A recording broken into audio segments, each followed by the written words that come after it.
I'm antsy. So I'm so on top of it. You tell me a medication. I'm not a doctor, but I can give you a layman's terms of how it works and how it's going to go in there through pill, infusion, or injection. The MS Positive podcast is a platform where people living with multiple sclerosis come to share everything else they do with their lives aside from being an MS patient.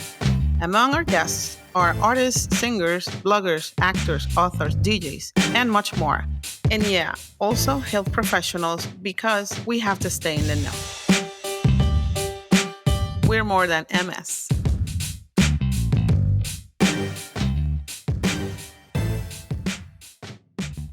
I'd like to welcome María Zaldivar to the MS Positive podcast. Maria is a 68-year-old MS patient diagnosed 21 years ago that has been on Copaxone without interruption ever since. She inherited the National Multiple Sclerosis Society support self-help group of South Florida in 2012 after being very involved with the former group leaders. They have continued to have a good circle of participants that are like family and presently meet on the second Tuesday of each month at the Coral Gables Adult Activity Center. The name of the group is the MS Amigos. She's lived in Miami since 1957 when she arrived from Cuba at the age of 2 with her parents. Welcome, Maria. Thank you, my thing. Thank you. How are you today? I'm good. Thank you. First of all, I want to say thank you for accepting the invitation to be in the MS Positive podcast. We are more than a mess. I mentioned yoga. Tell me how you came across the yoga practice. Was it because of the MS diagnosis, or did you have an interest in yoga before that? I'm diagnosed and overwhelmed, and somebody at work, I'm on short-term disability. I go back to work after a month and a half, and somebody at work, whom I respected, very casually said to me, yoga is good for what you have. I go, wow, okay. And it just so happened that behind my house at the time, there were ongoing yoga classes. It was a youth center. And I signed up, and it was intoxicating. It was so wonderful for me. And I have continued doing it to this day. It started from a casual comment. Of course, I knew what yoga was, but I hadn't involved myself at all. A casual comment brought me to yoga from someone that I associated with and that knew her stuff. So that's how I fell into it. And to this day, I lead a yoga life. Everything, every posture I take, every movement, my solution for everything is a yoga posture, a yoga pose. You know, I hear from a lot of other MSers that they hate when people suggest you should do yoga. Did that happen? Did that cross your mind at that moment? You did not. That's a good point. That's a real good point. No, it's true. Yeah, I know. Now I'm recently diagnosed, back to work after a month and a half of short-term disability. So I'm looking for everything, and someone that I knew well, was a good person, said to me, yoga is good for what you have. Since every comment she made had always been on the mark in the past, I looked it up. It was behind my house, easy access, and this is how I fell into it. Now, yoga is a discipline that is few people stick with, and I'm very disciplined, and that's why I've been able to do this. I'm very disciplined. This is why I've been able to inject for 21 years, but now I'm going off on a tangent. But yes, oh my God, right. You're my hero. You're my hero. I would not be able. No, but you do other things, my thing. We balance each other out. Everything but inject myself, people. I don't inject myself. I'm not afraid of needles. That's a bummer. That's a bummer. I can't do it. I'll tell you. Yeah, but I do it. Wow. So I've done yoga for a long time as well, but it started for me before being diagnosed. I practiced for maybe 15 years now, and I've been diagnosed for 8. Wow. So it's been a long time. But I agree. It really helps with balance, with posture. It really, when you have spasticity, especially on your core, that's right. Yoga can keep you like more straight, right? Because MS tends to like bend us. We look like C's or S's. Yes. So for sure. Maria, you were in the recent Hispanic Latin X MS Summit. you were part of, or you still are part of the collaborative group, which is like the committee, the people that work behind the scenes before the MS Summit goes live. Can you talk to me a little bit about it? This year, you were actually in the intro. You had to do some or make some videos for the conference. How was that experience? It was wonderful. I'm fully bilingual. I can switch from English to Spanish at a moment's notice, and it's something that my parents gave me. And living in Miami has not damaged that. And well, it has helped it, of course. And it was wonderful for me to be able to do the intro, telling the participants what the society does in our name and for us. And to be able to do it in English and Spanish was quite an honor. I was overwhelmed with pleasure that they chose me to do something like that. You had to record both videos, right? Right, With English and Spanish for right. both the. I know that you always say I'm not a video person, but I think it was pretty good. I mean, Well, it's I'm not too picky, so that's the thing. You just go forward and see what happens. And for those of you that don't know about the Hispanic Summit, this is the second year the National MS Society held the Hispanic Latinx Summit. It was a conference that went live. When was it? October? October? I think yes, October. I forget. Right, about 2 months Right. ago. Yeah. But the good thing about this webinar or conference is that it's a virtual platform. And so it stays open until December 31st. So whoever missed it has access to it. You just have to register with your email address. And even though it's the Hispanic Summit, the MS Society made the platform bilingual. So you can see everything in English and Spanish. So everybody can benefit from it. I was part of it last year, which was the first year. I did the intro as well.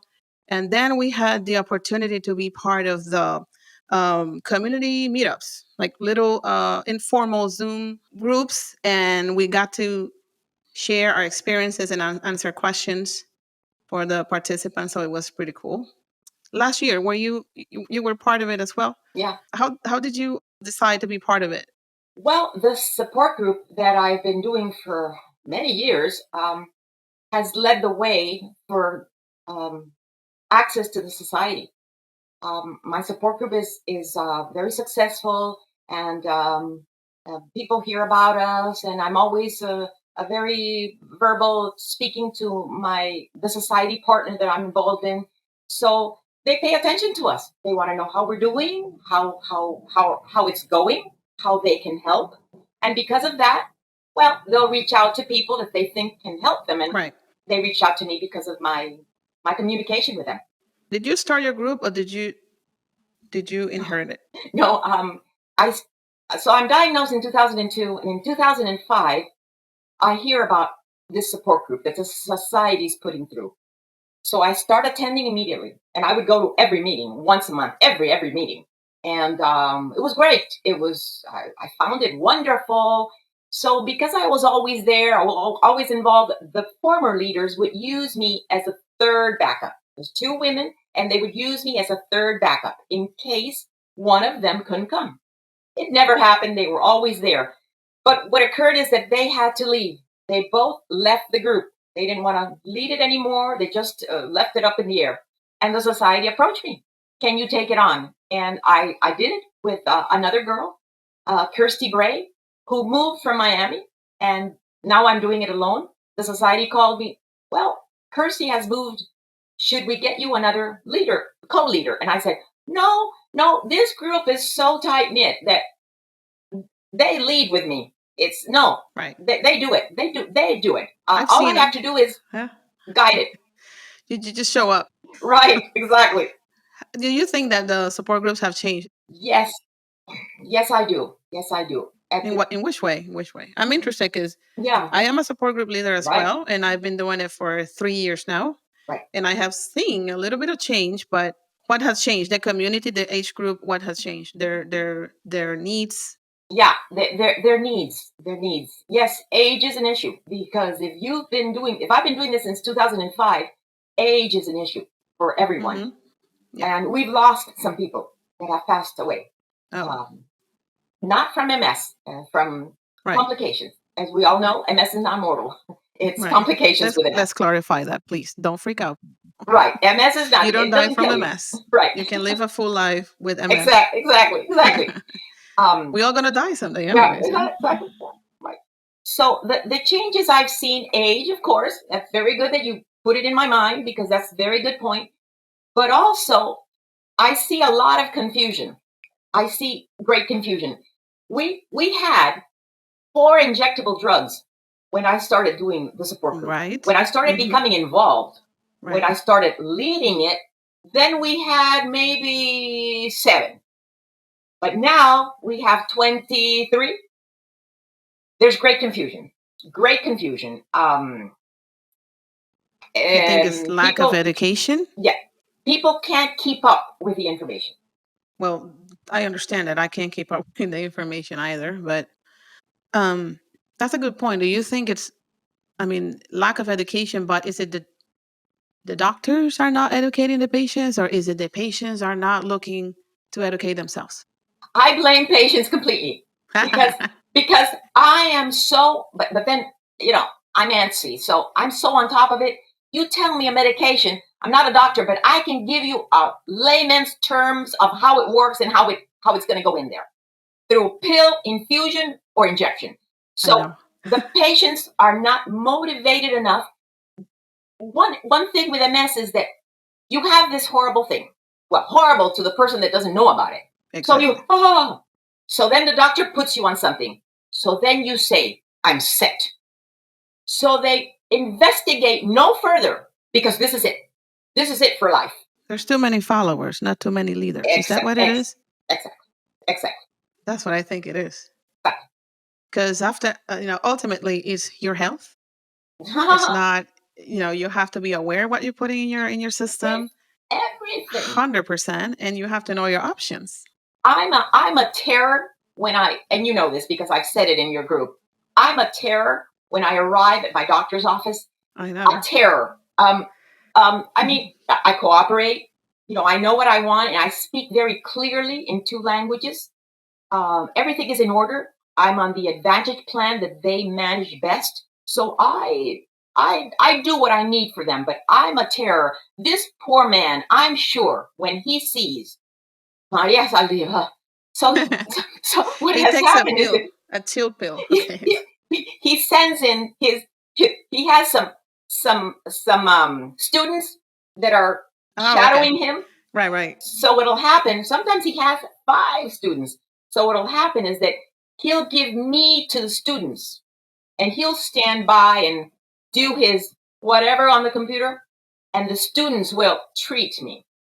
And I give them a mouthful, when they It's a leave. strategy. It's a strategy. So when you get to him, you just spill it out. Yeah, You vent it all, yeah. and you have nothing else to say, and you're tired.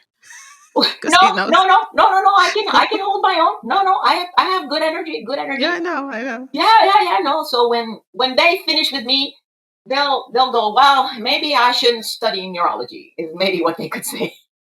Well, I have to agree. You know a lot about medications, like a lot. I mean, she can In the sit neck. down and break it down to, I mean, give you a class. They should maybe hire you. I don't know, for an educational program or something, because she can go through all 20. Is it 23 or 21? I was under the impression it was 21. No, there's been another one lately. Remember, Briumvi has come into the Briumvi. scene. Yeah, Yes. Are we yeah. allowed to mention medications here? I'm not allowed to mention medication Oh, on I'm my sorry. blog. Okay, all right. Beep. I don't know. It's got such a weird name. Nobody will. Weird name. Nobody will remember. So don't worry about it. Nobody even knows. Well, we're gonna say it. Briumvi is like a Ocrevus. I mentioned another one. They just removed. It's an infusion as well. Every 6 months. I think it's an hour infusion or 2 hours. Yeah, I might that's be the wrong. one, It's a right? short infusion, and they removed a sugar element that was in it. Basically, that's the difference in the name. I learned that from you. Yeah, I think that my doctor told me that. I think he said it's exactly the same. Why change it? I'm always looking into changing, and then I never do. It's like I have this eternal plan of switching my medication that I never follow through. I'm still stuck with the same medication. But this comes to, circling back to the patients not looking for information. Right. The reason why I haven't switched is because I look for information, and then once I find out the good and the bad of it, then I'm like, wait a minute, maybe I should just wait a little bit. I know. But you're right. Most of the patients, they don't even understand, and it's sad because I mean, I understand MS is very complex, and the hard part of MS is that it's different for everybody. So you don't have a pattern to follow. So you have to do your own homework, and you have to figure out your own body, what's That's right. going on. You have to figure out what works for you, That's right. what doesn't, and that takes time because this is a new your body is working differently. Yeah. Your mind is working differently, and it keeps progressing. So things change. You're not the same person 6 months from now. Something goes wrong or backwards, or you get a new thing that you have to maneuver and learn how to deal with it. So um, patients should really try to educate themselves. And but one thing that I find that's a little problematic for patients is that when you Google a medication, it takes you to the page of the manufacturer. I don't understand, and I'm a nerd. There's a lot of things that you don't understand, and they lose me pretty quick while I'm reading it because first of all, they don't give you. I guess that we go into those pages looking for a particular answer, and it's not there because it's all medical. It's all medical terms and ingredients and stuff that you don't really know what they Right. are. So that makes it more difficult. But there's other ways. I mean, you can be part of a community and speak to patients. You don't need to know exactly what the main ingredient is called, Right. but you need to know what that particular Right. medication does. Exactly. If it's depleting the B cells, you need to know that. Oh boy, that's a topic. Whoa. That's very important. Whoa. If it's isolating your lymphocytes, yeah, like Gilenya encapsulates those. So you have to know that because, for instance, if you're switching from that particular medication to another one, you have to know that you are releasing all those at the same time, and you will have the flare up of a lifetime. Of course. So if you don't know that, then you're in trouble. Right. So education is key, people. Education is Mm-hmm. key. Mm-hmm. Find your tribe, a community, something. Go to Zoom meetings. I don't know. Do something, but you got to look for information. You can't just follow what the doctors say. That's Especially right. sometimes, this is a business. MS is very expensive. Should we talk about it? Well, if you Should we want, talk about it it? is. Yeah. Because If you MS is want. very expensive, and Agreed. doctors are great, but they are in it because it's a big business, and we are their favorite patients because we make a lot of money. That's true. So you got to advocate for yourself and not just go with the first option because it's the one Right. that pays the doctor's office more. That's right. They're going to kill me for this, but it's true. It's true. It is Totally true. true. Am I Agreed. wrong? Mm-hmm. Am I wrong? You're absolutely right. When they tell you, oh, you're my favorite patient, of course I am your favorite. How's that Ferrari going for you? So you mentioned my group. My group is Puertorriqueños Unidos por la Esclerosis Múltiple. Uh-huh. It's a virtual group that I founded 3 years ago during the pandemic, and we survived the pandemic, and we have been going strong for 3 years now. It's a national group. You can find information about Maria's group and my group on the National MS Society's website on the resources. Look for your groups. Your group is it only Spanish, Maria, or is it about you consider No, bilingual exclusive is English? bilingual. It's Bilingual. bilingual. Mine's originally was just in Spanish, but now I mean we hold all meetings in Spanish, but we have members like you that are bilingual, and so when somebody comes over to the group and they don't understand certain things, we translate, and if it just works, it just works. Sure. But when we hold our presentations, we have a guest that come to the group. Um, we hold those presentations in Spanish. Um, anyway, so why are you part of support groups? Well, when I started You going are a to the leader. one, Don't you get that sometimes? But you're a leader. You go to support groups. well, I became a leader because the people that did the group I was attending left it. They were high and dry. The society, so they didn't have anyone, so they approached me, and I said, "Well, I can do this. I know enough to do this, It was a less complicated time in 2012, and I started doing it. And what I find is that it's extremely therapeutic. It is from the get go, speaking about my MS has been always very therapeutic. And my husband, he's Cuban, older, he didn't get that. He comes from a line where you hide stuff that is not correct. You hide it. And here he's married to someone who is out there speaking about it. And now she goes to a support group, and eventually I'm leading a support group, and he has to come sometimes. Yeah. Well, very therapeutic. Nothing more therapeutic than being in a room full of MS patients and being able to talk about this. Exactly. I can't think of anything better than this. Right. I agree 100%. I have to second that. Also, group leaders need support. People, please understand that there is the fact that we are positive and we lead and Yeah. we help. We're always servicing other people. Doesn't mean that we don't go through all the same. Tell me about it. Tell me about it. We do. We also need support. So, Correct.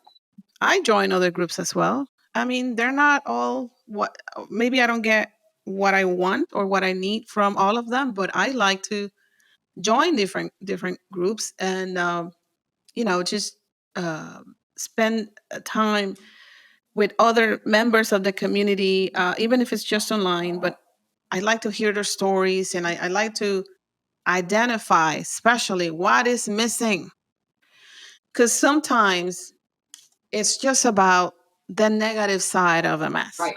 And the reason why I'm here doing this podcast is because of the opposite. I don't want to show just the negative. There is a Right. positive side to it. I mean, it's really hard to live with MS, but there's we can still do other things and we can be productive. And I go to other groups and sometimes I see it's just a pity party and I just don't join again because I already have enough problems. I have enough reasons to be, down. Living with this thing, only this monster, as they like to call it, is enough. So I mean, not here to criticize nobody, but I like to join to see what they're offering, what's missing. And I noticed that the age groups, usually the people that know that joins the support groups are older in age. So I think that there is a need for younger groups. Don't know how to tackle it because I also noticed the lack of interest from the younger members of the MS community. They're more into Instagram and TikTok and all that, which is great. I mean, it's great, but are they really, nurturing their need? Are they educating themselves? I'm not sure. So I also, look for ways of people supporting me or the group supporting me. But this is what I come across most of the times, and so I think there's something there that is missing. I've been to support groups that are just for leaders, and for some reason, I don't know how you feel about it because I think that you have joined them. No, I don't no, think. yeah, no, no, Is it just? It's not just me. Okay, so no, it's not just you. tell No, me. it's not just you. Yeah. So what do you? Yeah, I have to hold my tongue as I've been living with this for many years, and I've been involved with a group for many years as well. And the support groups for only leaders do not do it for me. Do not do it for me. I also see, and you tell me if you have seen this. They go. They're hosting a meeting, right? They're the host, but they're not leading. They're not bringing resources. It's just let's just open the camera, Right. sit there, and not provide anything, and then they just read the emails that they receive from the MS side. Oh, you know what? There's a webinar coming up. Okay. Well, thank you. I can see that myself when I, receive them. But it's not. I don't see. I don't know. I don't see the initiative. Do you? There's really no substance No there. It's a substance. chat. That's the word. It's a No chat. substance. It's just a chat, an MS chat that with video is what they're doing. And if you like that, well, if that offers some solace for you, okay. But it doesn't for me. It doesn't for me. I think it doesn't for me either, but it's because you and I, we're more proactive and we are already Exactly. informed. And I Exactly. have heard from leaders that are talking about, I don't know, something in particular, but they don't know everything about it. And here I come and no, but this is what you have to do, or this is what's needed. These are the requirements. I know it all because I read it already. And then I feel like maybe I should shut my mouth because, Wow. and the rest of the group, they don't know. They're completely lost. So they depend and rely 100% on the leader, but the leader is lacking the info and the initiative to, I don't know. We're here like criticizing. We shouldn't be doing. Yeah. We I have to be careful that I'm not pushy because sometimes there is such confusion with what is being asked, and I have to be careful Yeah. that I'm not pushy. Yeah.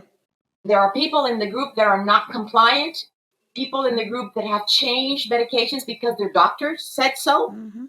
people in the group that are off medication Yeah. because of the trend now for people over a certain age to come off. Yes. And how do I address all of these topics at the same time? Yeah. That's three different huge topics.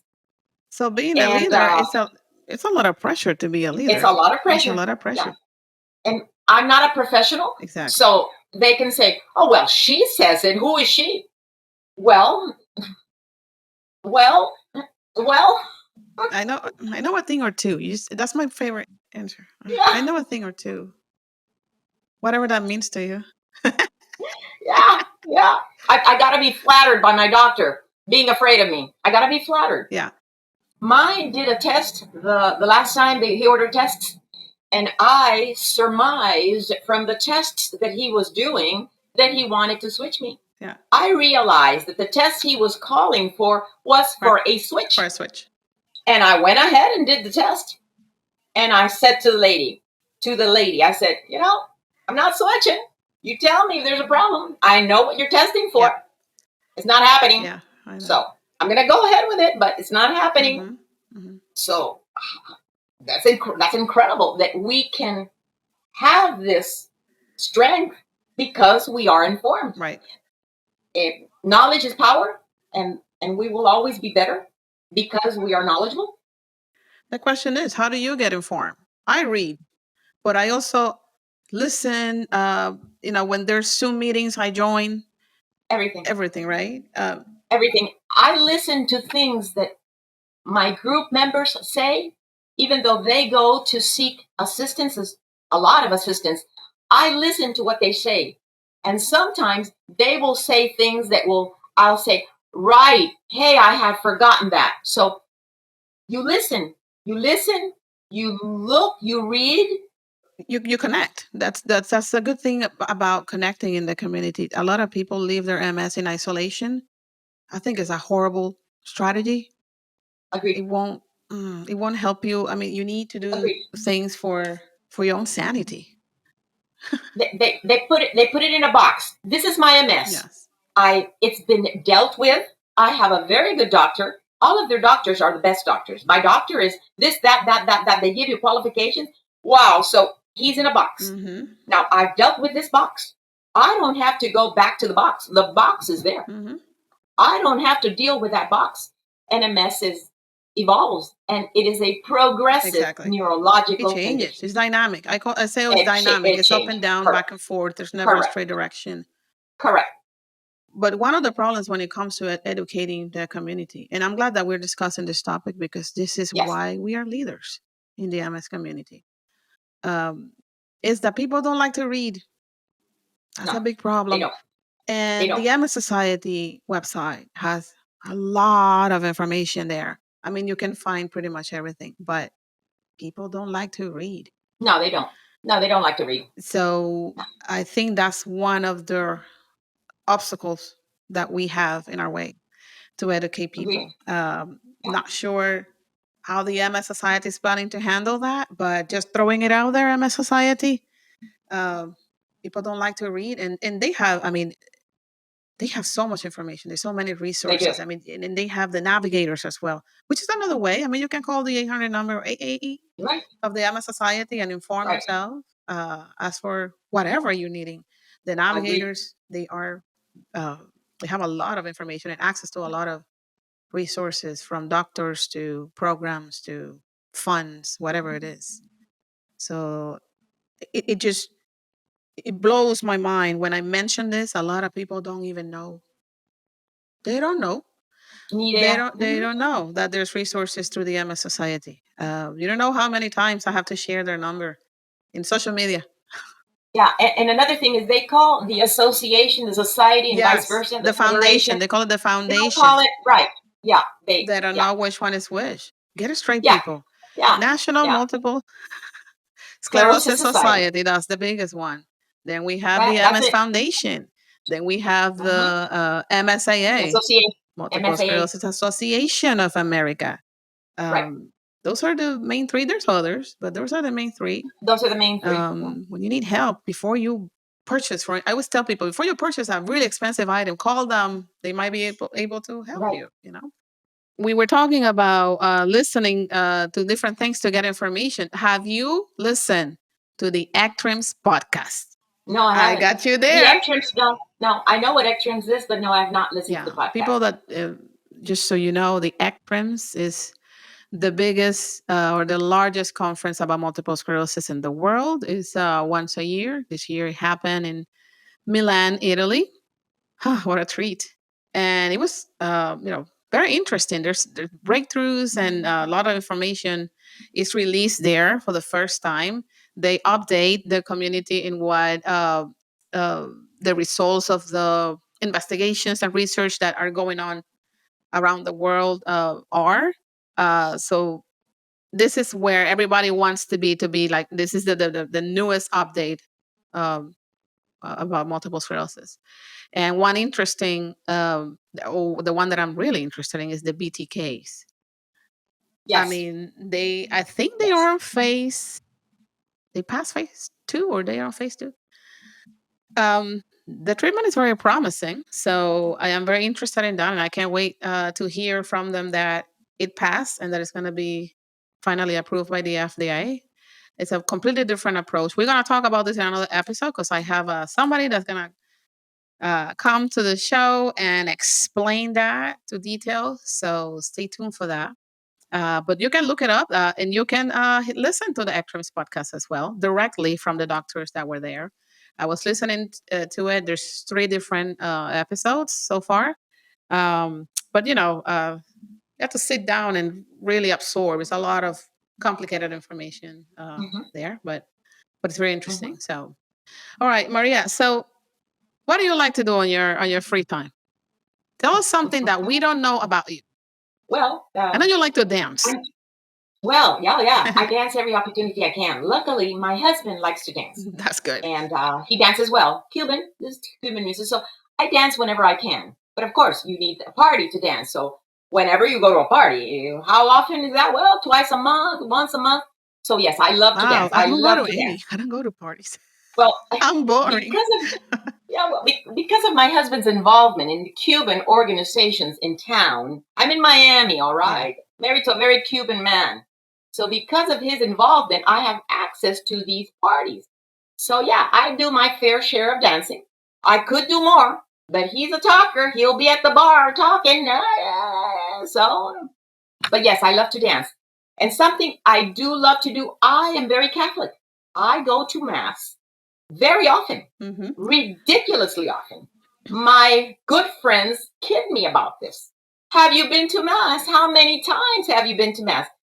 I've been known to go to 3 masses in one day Wow. and different parishes. Yeah. It keeps me busy. It keeps me out of trouble. It keeps me focused. It keeps me spiritual. I see no reason to stop doing that. And Mhm. lately, they're asking me to read some of these masses. So in Spanish. So I said, sure. They had asked me before and then they ignored me. They pretended they didn't ask me. I said, okay, well, all right, fine with me. So word got around that I read at one of the Our Lady of Charity Shrine in Miami. Word got around that I had read at one of those masses. So she said, you read at Our Lady in La Ermita de la Caridad, at Our Lady of Charity Shrine. Charity And I said, shrine. Charity yes. shrine. So yeah, so now I'm reading. So reading at Mass is especially motivating for me. We're talking about moving to an altar. This is movement. Remember, MS Yeah. patients move. I move, and I said to her, I'm going to use the railing. I can go up the steps, but I'm an MS patient. I'm using the railing. Mm-hmm. So I use the railing and I get up. Focus, projection. That's wonderful for an MS Right. patient. So I love to do this. They can't ask me enough to read at Mass. So I love to do that. All right. And my grandson, he's 8 years old, and I speak to him in Spanish, only in Spanish. That's good. And he speaks to me in English, of course, because children will They go to school speak in in English. English. Of course, and I will tell him in Spanish, what is your thing? Chico, ¿qué te In pasa? very Estate quieto. slang Spanish, yeah. Oye, ¿cuál es la cosa tuya? Yo hablaba inglés antes que tú. I spoke English before you, and he loves this. He loves this. So I take care of him, and I have a wonderful relationship with him and my husband too. My husband adores that he come over and they plant things, and Is he your only grandson? he adds a dimension to my life that is invaluable. Is he your only grandson? I don't remember if he... Yes, Oh, okay. my only No grandson. wonder. Yeah, 2 children, only one grandson. I'll get there someday. I have 3 children, and I don't have any You'll have them. grandkids. No, my kids don't want to have kids. Well, my daughter had my grandson late. She was almost 40. Yeah. All right, Maria. So I want to thank you again for being part of the podcast. I really had a good time. Thank you for sharing your experiences and your knowledge. If anybody has a question for Maria about medications, you got to talk to Maria. That's what I want to say. She is the medication library. Like, she knows it all. So thank you for being part of my group. Thank you. And being an active member in the MS community. We appreciate your effort and your time. And I'm just delighted to have you today here. So thank you again. I'm delighted that you asked me, Maite. All right. Thank you. I'll see you guys next Okay, time. thank you. Bye-bye.